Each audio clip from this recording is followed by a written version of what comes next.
In this flash drive lies the truth about how you framed and betrayed my late husband. You don't know what you're stepping into, Monica. You know what happens if you keep poking this hornet's nest. The sun baked the asphalt like a skillet when Deputy Chief Grant Belrose stepped out of his blacked-out cruiser, his Italian loafers clicking against the cracked pavement behind Langston Elementary. He didn't knock. He didn't call ahead. He didn't need to. People like him never needed to explain why they showed up. They just did. And when they did, folks knew better than to ask questions. Except Monica Tate wasn't most people. She stood alone in the shadow of an old oak tree, keys in hand, tote bag slung over her shoulder like she had just left a first-grade spelling test behind. Her skin glowed with the golden heat of late September, but there was nothing warm about her stare. The breeze carried the scent of sun-dried paper, pine needles, and something unspoken. "Didn't think you'd come in person," she said, barely flinching. Belrose smirked, removing his sunglasses with slow, theatrical flair. "You always were brave. Even back then. But bravery only works when people care to see it." She didn't respond. Not at first. Just let the silence stretch between them like a live wire. "You know what happens if you keep poking this hornet's nest," he continued, walking a little closer. "People start asking questions. People start remembering what happened to your husband. You don't want that again, do you? You mean the part where your department claimed Marcus fell asleep at the wheel, even though the autopsy said his neck was broken before the crash?" Her voice was low. "Flat. That was ruled an accident." "It was ruled convenient," she said. His smile disappeared. "You don't know what you're stepping into, Monica." "Oh, I know exactly what I'm stepping into," she replied. "I've just stopped worrying about whether I come out clean." A shadow passed across his face. "We both know how this ends." She reached into her bag and pulled out a small black object. She held it up between them, her hand perfectly steady. A voice crackled from the device's speaker. Belrose's voice. "From 3 years ago. If this gets out, Marcus is done. Make the call. I don't care what happens after." The color drained from his face. Monica took one step closer, eyes locked on his. "I have 6 more tapes. 3 witnesses. 2 internal memos. And a thumb drive that's not even in this state." The smile that returned to Belrose's face was different this time. It didn't reach his eyes. It didn't even pretend to. "Then I guess this is war." "No," Monica whispered. "This is the truth finally speaking." Behind them, a student's laughter echoed faintly from the schoolyard, innocent and unaware. And for a split second, everything stood still. Until Belrose leaned in just inches from her ear and said the words she would never forget. "They buried your husband. Let's see how deep they're willing to bury you." And then he walked away, leaving the smell of power and fear hanging in the air. Some people are loud when they want power. But the ones who change everything? They move in silence until it's time to speak. This is the story of a woman they tried to ignore, who came back with nothing but truth, and that was enough. If you've ever been underestimated, overlooked, or told to let it go even when you deserve to be heard, this one's for you. Stay with us to the end, hit that subscribe button and watch what happens when the quiet one decides not to stay quiet anymore. 3 years before that parking lot standoff, Monica Tate buried her husband Marcus in a closed casket ceremony. They said it was protocol after a fatal car fire, but she had seen the bruises on his knuckles. The indentation behind his left ear. The autopsy they tried to rush through before she could get a second opinion. He had been a quiet man. A black man. An officer. A husband. And a threat. Because 2 weeks before his death, Marcus filed an anonymous tip to Internal Affairs about a pattern of traffic stop assaults buried by the Charleston PD's own brass. The last name on that document was Belrose. Nobody wanted to talk after he died. Not the precinct. Not his partner. Not even the union rep who called her sister at the funeral before sliding her a non-disclosure agreement and a check that smelled like hush money. She never cashed it. Instead, Monica disappeared. She left Charleston, stopped posting, pulled her son out of public school, and started working substitute jobs under different aliases in small counties across South Carolina. But she didn't run. Not really. She was gathering emails, body cam footage, call logs, Signed documents that had vanished from official archives but lingered in private inboxes. The city had erased Marcus's story from its records. She would rewrite it in blood and badge numbers. Her return wasn't dramatic. No headlines. No protests. Just a soft re-entry into a system that forgot what a quiet woman could do. Until that morning at Langston Elementary. Until Belrose showed up. Until the past whispered in her ear again and said, "This is your moment." And now, the first domino was falling. The scent of mildew hit first. Paper and time made a particular smell, like wet dust clinging to tired memories. Monica's key turned stiffly in the lock as she stepped into the archives room in the basement of St. Julian County's Education Administration office. The fluorescent lights hummed overhead, blinking twice before committing to a weak glow. The walls were lined with filing cabinets, each one scratched, dented, labeled with crooked tags. Teacher conduct, board complaints, community review panel, and in the far left corner, one labeled interagency correspondence. She locked the door behind her. The clock on the wall ticked softly. It was nearing 6:30. Everyone upstairs had gone home. A security guard named Marvin usually did a lazy round at 7 before heading to his night shift desk with snacks and a small TV. She had maybe 30 minutes if she was lucky. 40 if Marvin stopped to flirt with the receptionist in records. Monica placed her tote on the floor, unzipped it, and removed the folded list she had printed 3 days earlier. She'd cross-referenced every known alias used by Deputy Chief Grant Belrose in interdepartmental memos over the past 8 years. G. Bell, R.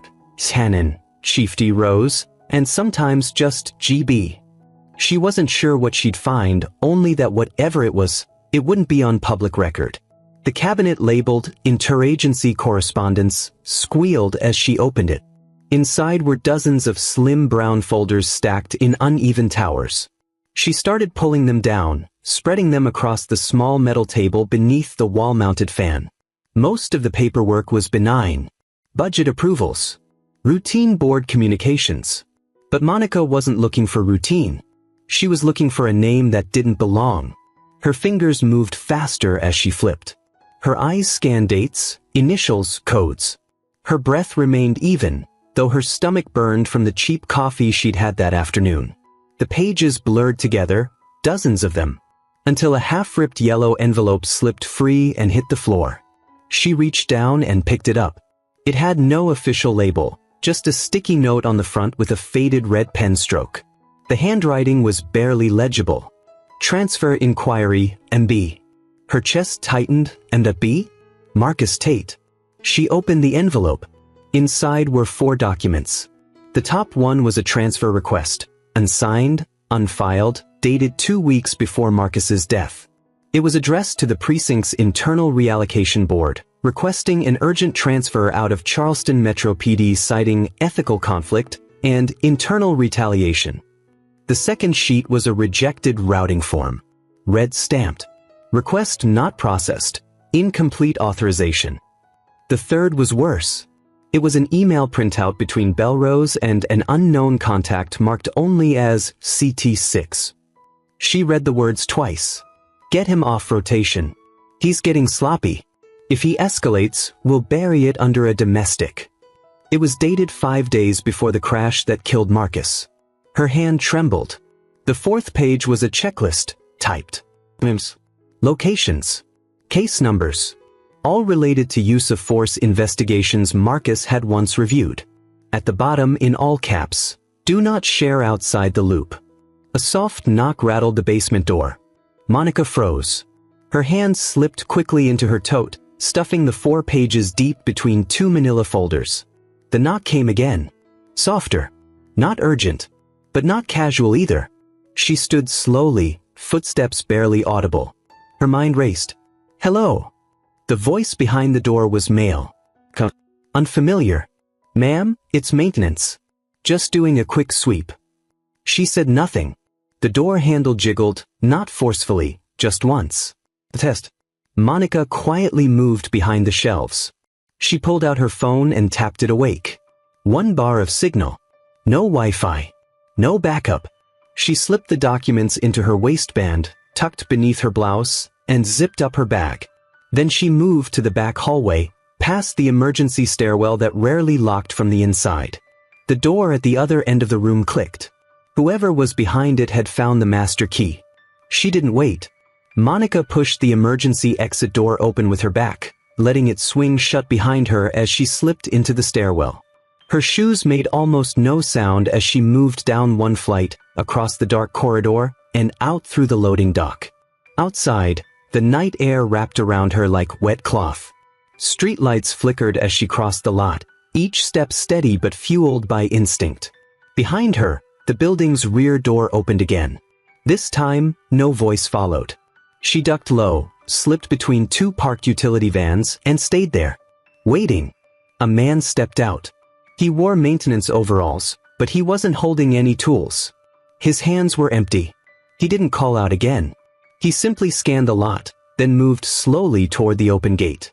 Monica watched from the shadows, her breath shallow, her mind already sorting through next steps. He didn't recognize her. Not yet. She waited until he turned the corner, then crossed to her car. She climbed in, locked the door, and pulled away without headlights until she hit the main road. Only then did she allow herself to breathe fully. She drove to the edge of town before stopping. At an old church parking lot tucked behind a line of pine trees, she parked, turned off the engine, and opened her phone. No signal still. She pulled out the documents and laid them on the passenger seat under the glow of the dome light. The sentence from the email echoed in her head. If he escalates, we'll bury it under a domestic. They had planned to kill Marcus and make it look like something ordinary, something tragic but believable. And they had done it. They buried him beneath silence, and she had let them. For too long. Her phone buzzed once. It had caught a signal. One new message. A private number. You're not the only one reading old files tonight. She stared at the screen. Her heart skipped once. Then again. She read the message again. Not a threat. Not confirmation. Just awareness. Someone else was watching. Maybe from inside. Maybe closer than she realized. She didn't reply. She deleted the text. Then turned the engine back on and drove toward the one place she hadn't dared visit since returning. The old precinct parking lot. Charleston Metro's Central Divisions still looked the same. Same rusted badge sign by the gate. Same busted camera hanging above the back entrance. Same smell of stale asphalt and too many years of quiet rot. She parked outside the chain-link fence, engine idling. The second floor was dark, but the hallway light near the back stairs was on. Someone was still inside.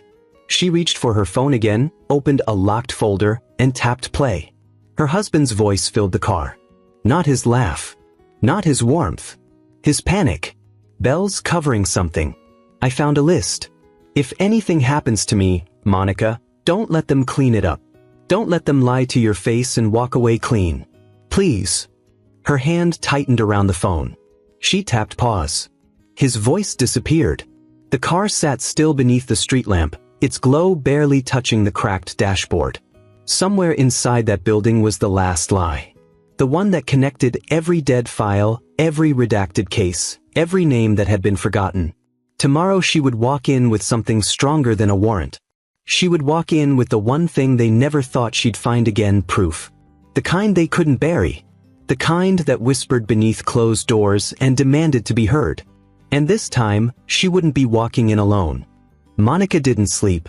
She sat in the corner of her kitchen long after the kettle had whistled itself into silence, arms crossed tightly, her eyes fixed on the folder in front of her.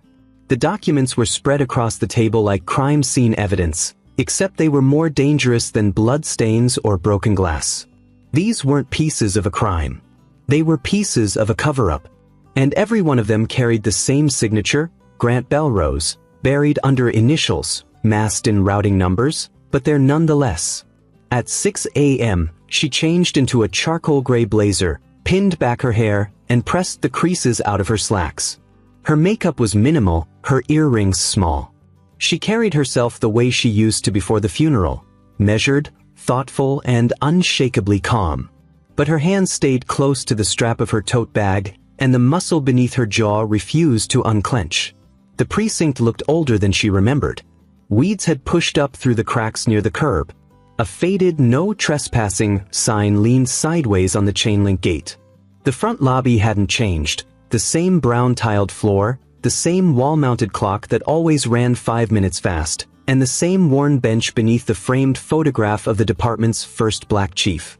He had retired 2 decades ago. The photo hadn't been dusted in months. She stepped inside and nodded at the officer behind the front desk. "Ma'am," the young man said. He looked barely out of academy, nervous but polite. "How can I help you?" "I have an appointment," she replied. "A meeting with Internal Affairs Division. Lieutenant Halford." The name wasn't real, but the badge number she gave was. The officer looked it up. When the screen flashed green, he stood and pointed to the hallway. "Down that way, second left. Conference room 3C.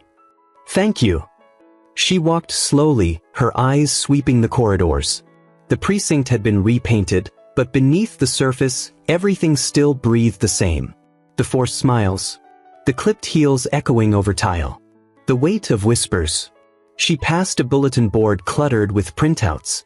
Training day schedule, budget reallocation memo, mental health resources, and beneath them all, pinned with a crooked tack, a list of scheduled IA reviews.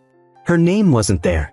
But 2 familiar ones were: Officer Leroy Franks, Sergeant Dana West. Both had worked directly under Marcus. Both had signed off on reports he questioned before his death. Both had filed early retirement within 6 months of the crash. She paused, then kept walking. The conference room was dark when she arrived. Fluorescent lights buzzed overhead as she stepped inside and closed the door behind her. She placed the folder on the table and waited. 10 minutes passed. At 8:03, the door opened. A tall woman entered, black, mid-40s, pressed navy uniform, polished boots, and a steel gray bun tight against her crown. She closed the door softly behind her and nodded once. "Mrs. Tate." Monica stood. "Chief Daniels.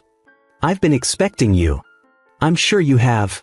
Daniels moved across the room and took a seat. She didn't reach for the folder. Instead, she folded her hands together and looked Monica square in the face. "You have documents that were never meant to leave departmental records." Monica said nothing. Daniels continued. "And I imagine what you have in that folder points to multiple violations, both ethical and criminal." Still, Monica waited. "You don't strike me as reckless, Mrs. Tate," Daniels said, her voice calm but edged. "So tell me why now? Why come back after all this time? Why stir waters that never truly settled?" Monica opened the folder. She slid the transfer request across the table. Then the red-stamped rejection. Then the email. Daniels picked up the pages. Her expression didn't change, but Monica saw it. The subtle shift in the angle of her shoulders, the pause at the signature line. "I have 6 more just like this," Monica said. "Some handwritten. Some internal. All traceable." Daniels placed the papers down slowly. "Have you spoken to anyone outside the department?" "I've spoken to no one except a federal liaison named Terrence Hall," Monica replied. "He's aware of the documents but doesn't have copies." "You don't trust the system," Daniels said. "I buried my husband because of the system." Daniels didn't argue. Instead, she leaned back in her chair. "There's an old filing vault beneath precinct storage," she said after a long silence. "The kind they stopped using when everything went digital. Boxes down there go back 20 years. Some of them were never logged into the archive index. They don't technically exist." Monica's voice was flat. "Is that where the rest of Marcus's reports are?" Daniels met her eyes. "It's where you'll find what's left of them." "I don't need crumbs," Monica said. "I need the whole rot." "You're not the only one who's been waiting for the stink to surface," Daniels said. "But you need to understand something, Mrs. Tate. What you're doing, it won't be a straight path. You won't get justice wrapped in ribbon. You'll get resistance, deflection, silence. And if you're not careful, you'll be standing in a hallway full of officers who smile to your face and erase you when you turn your back." "I didn't come for their smiles," Monica said. "I came for the truth." Daniels nodded once. "I can give you 20 minutes in the vault," she said. "No escorts. No cameras. After that, I'll need to report the entry as unauthorized." That gives you a window and nothing more. That's all I need. Daniels stood. You'll find a black box marked H7. Pull the contents. Burn the rest. I don't believe in burning evidence. Daniels paused at the door. I'm telling you to survive, not to play hero. And then she left. Monica made her way to the stairwell behind the operations floor. The air was colder down there, less circulated, more stale. The hallway was lined with janitorial supply closets and electrical breakers. At the end was a rusted door with peeling paint and no handle. She knocked once, then pushed. The door opened to a narrow corridor lined with steel shelving. Boxes stacked 5 high, some split at the seams, others wrapped in police tape. No labels. No codes. She scanned the aisle until she found it, 7. A plain cardboard box. No lock. No markings. Just duct tape across the middle. She pulled it down. Inside were handwritten notes, torn files, manila folders with missing tabs. Marcus's name appeared 6 times. Once on a review memo. Once in a witness log. And 4 times in margin notes, his handwriting. She flipped to the last page. There was. Franks falsified the timeline. West buried the call log. Bell authorized both. Her hand trembled slightly. A noise echoed behind her. The door clicked. Someone else was in the hallway. She reached into the box, grabbed the folder with Marcus's name, and slid it into her blazer. The light above her flickered. Then a voice, low and slow, filled the silence. You're touching ghosts that don't want to be woken. She turned slowly. Officer Dana West stood at the threshold. Gray now streaked her once jet black hair. Her badge still hung heavy from her chest. But her eyes, those were colder than Monica remembered. I thought you retired. West stepped closer. I thought you ran. I was building. Building what? Proof. West's lips curled into a faint smile. You should have stayed gone. Monica didn't move. Neither did her voice. You know what Marcus found. You signed off on it. You watched them erase it. And then you helped bury him. West's smile faded. You say those words out loud again, she said, and we both know you won't be walking out of here with anything. You should be careful, Monica replied. Because I'm not walking out alone. Footsteps echoed behind West. Daniels entered the corridor, 2 officers in plain clothes flanking her. Their hands rested near their belts, but they didn't reach. West turned. You brought backup? She asked. No, Daniels replied. I brought witnesses. Monica stepped forward. She handed Daniels the folder. I have more, she said. But this one proves he wasn't wrong. They just couldn't afford for him to be right. Daniels took it without a word, then turned to West. You're going to sit in an interview room for the next 4 hours, she said. And if you lie once, I swear you'll be escorted out in cuffs by people who still remember what their badge is supposed to mean. West's face paled. Daniels nodded at Monica. Go home. I'll be in touch before sundown.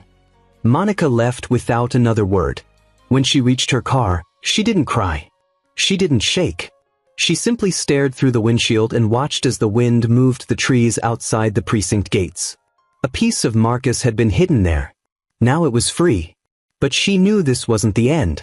It was just the next layer peeled back.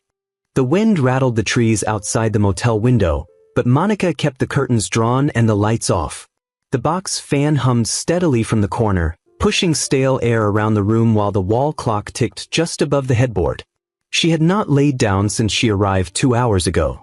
The files were open on the bed in neat rows. Half the names were already accounted for. Retired. Relieved. Some under quiet investigation. Others, like West, awaiting formal interviews that no one in the department wanted to talk about yet. But one name still sat unmarked. The last one Marcus had circled. Victor Langley. He had never appeared in Marcus's original IA complaint. He wasn't on duty the night of the crash. He hadn't signed any reports, reviewed any statements, or submitted any paperwork. At least, not on record. But Langley had been in the car the week before Marcus died. The patrol unit logs showed a vehicle registered to Sergeant West checked out for surveillance support at 2:44 a.m. Marcus had been investigating that unit for misuse of resources. Langley's name was listed in the maintenance report for the same vehicle the next day, but nowhere in the deployment logs. He had been in the shadows. And Marcus knew it. Monica closed the folder and reached for the small notebook tucked into her purse. The last entry Marcus ever wrote wasn't a full sentence. It was a fragment. He doesn't speak, but he cleans up. She stared at it, mouth tight, breath shallow. The kind of detail people overlook. But Marcus hadn't. By the time the clock hit 9:40 p.m., she was already on the road, headed southeast past the Charleston city line. The housing development known as River's End sat tucked between two abandoned factories and a shuttered marina. The houses there weren't listed on any real estate registry. Most were passed down quietly, off books, inside networks that protected their own. Langley's address had never been public. But Daniels had given her a printout before Monica left the precinct earlier that day. No commentary. Just a look that said, "If you go prepared." The gravel crunched under her tires as she pulled onto a narrow lane flanked by moss-draped oaks. Langley's house was the third from the end, one-story brick, a sagging porch, a porch light that flickered like a warning. She parked across the street and waited. No movement. No car in the driveway. But a lamp glowed in the front room, its curtains barely drawn. She stepped out slowly. The air was heavy with river scent and wet leaves. She crossed the road and climbed the steps, her palm resting lightly on the strap of her bag. No sounds inside. No dogs. No music. Just the low hum of a television buried somewhere in the back. She knocked once. Nothing. She knocked again, firmer. The door opened 3 inches. A chain lock stretched across the gap. A narrow face peeked through, lined with age and suspicion. "I'm not selling anything," the man said. "I'm not buying anything," Monica replied. He narrowed his eyes. "I need to speak to you," she continued. "About something you buried 3 years ago." Langley didn't answer. He just looked at her for a long, silent beat. Then slowly the door shut. She heard the chain rattle. Then the knob turned again. The door opened fully. Victor Langley looked exactly how Marcus described him, thin, weathered, with pale skin and gray whiskers at his jawline. His eyes darted constantly, but his hands stayed still. "Come in," he said. "But don't stay long." She stepped inside. The living room smelled of cigarette ash and old carpet. An oxygen machine sat next to a worn recliner, humming softly. On the wall above it hung 2 frames, one of a graduation photo, another of a badge retirement plaque. Langley walked slowly to the recliner, easing into it like each movement cost him something. "Whatever you think I know," he said, "I probably do. But knowing something and proving it? That's 2 different kinds of suicide." Monica stood across from him. "I don't need you to testify," she said. "Not in court. Not in public. I just need to know what happened." Langley scratched his chin. "He was a good man," he said. "Too clean for his own good." "That's why they killed him?" Langley looked up sharply. "I never said that. You never had to." He didn't deny it. He leaned back slowly, eyes on the ceiling. "There was a file," he said after a pause. "Not just complaints. Evidence. Photos. Footage." Marcus had been collecting it, piece by piece, for almost a year. He was ready to send it to someone outside, maybe the state commission. But he made the mistake of telling West. And West told Bell. "And you?" Monica asked. "I was the middleman," Langley said. "I was told to retrieve the file before he delivered it. I was told not to read it. But I did." "What was in it?" "Enough to erase a department." Monica felt her knees weaken. "What happened to it?" "I delivered a decoy," he said.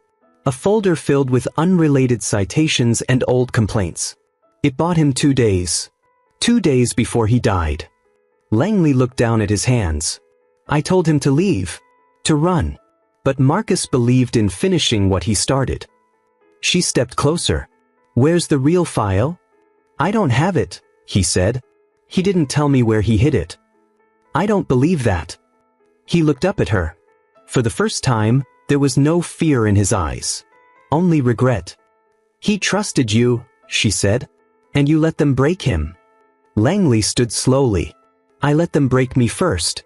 He walked to a small drawer by the TV, pulled it open, and retrieved a battered envelope. He held it in both hands for a long time before finally offering it to her. "I don't know what's inside," he said. "But he gave it to me in a diner off King Street 2 days before he died. Told me if anything happened, to burn it. I didn't. Couldn't." Monica opened the envelope carefully. Inside were 3 things: a handwritten letter, a flash drive, and a photograph. Marcus holding a small notebook in front of a police evidence locker. The locker number had been scratched into the photo's corner. She turned to Langley. This changes everything." He nodded quietly. "They'll come for you now," she said. "I know," he replied. She tucked the contents into her bag. "You can still help," she said. Langley sat back down, exhaling hard. "I just did." She left his house without looking back.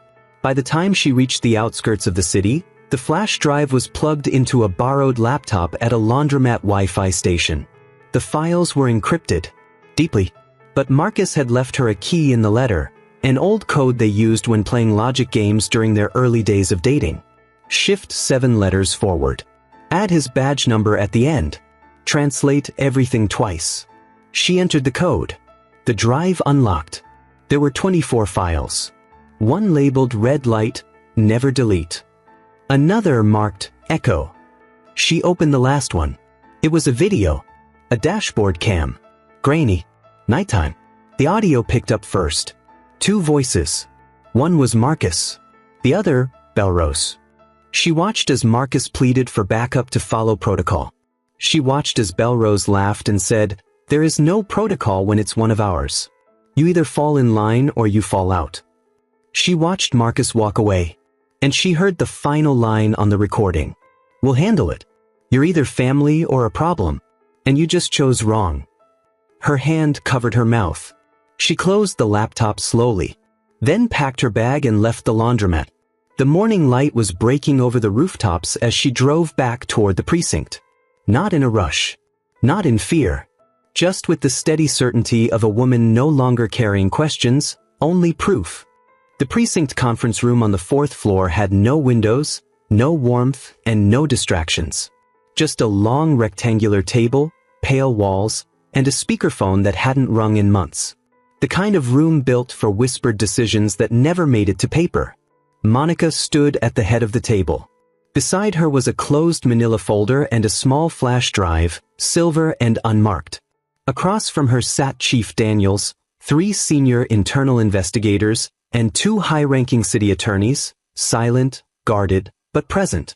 No one had spoken since she walked in. They were still adjusting to the gravity she carried. The folder stayed closed. The flash drive remained untouched. But the weight in the room had already shifted. Daniels cleared her throat. "You're prepared to verify the chain of custody on what you're about to present?" Monica's voice was steady. "I am. You're aware of what this implies.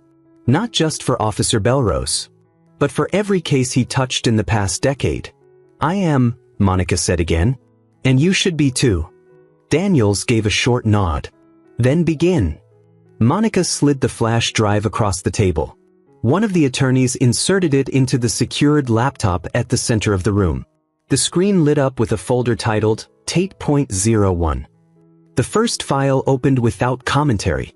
A photo of Marcus in front of a locker. The number visible. Time-stamped 3 days before his death. Beneath it, a short video clip played. Marcus's voice came through first.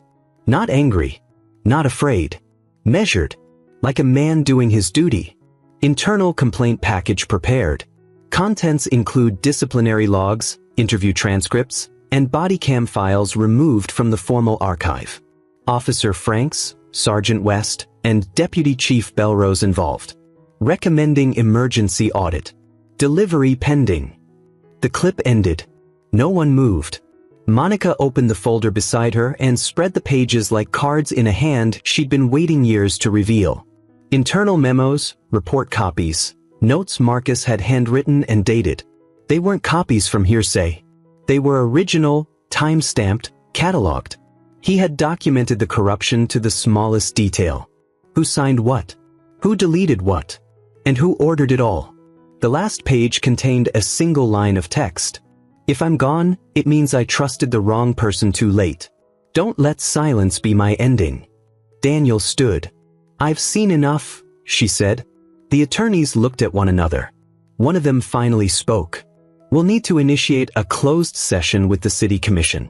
This implicates 3 former commanders, at least 4 officers currently in rotation, and 1 deputy chief who. Daniels raised her hand. We're not protecting the institution anymore. We're cleaning it. The room remained silent for a few seconds longer. Then, Daniels turned to Monica. What do you want?